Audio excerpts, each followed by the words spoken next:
வணக்கம். திருச்சி லஞ்ச ஒழிப்பு காவல் சேவகர் அணி ஒரு கிராம நிர்வாக அதிகாரி அப்புறம் இன்னொரு நபரை கண்ணியில் ஒரு ட்ராப்பில் கைது பண்ணதா செய்திகள் வெளிவந்தது.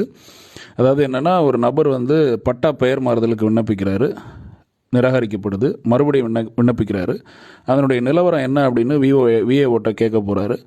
விஏஓ அதாவது கிராம நிர்வாக சேவகர் அதிகாரி 10,000 ரூபா லஞ்சம் கேட்குறாரு. அப்போ இவர் பேசி 7,000 தாங்க தர முடியும் அப்படி இப்படின்னு பேசணுன்னா, சரி 7,000 ரூபா எடுத்து வாங்க அந்த மாதிரி பேசியிருக்காங்க போல இருக்குது. அப்படி தான் செய்தியில் சொல்லப்பட்டிருக்கு.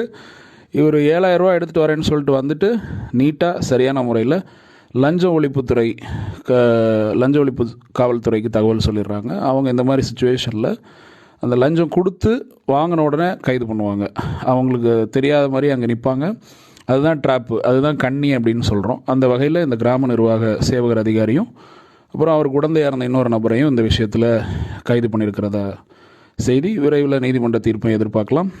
இந்த மாதிரி உங்களிடத்தில் லஞ்சம் கேட்டால் நெஞ்சம் உயர்த்தி லஞ்ச ஒழிப்பு காவல்துறைக்கு தகவல் சொல்லுங்கள்.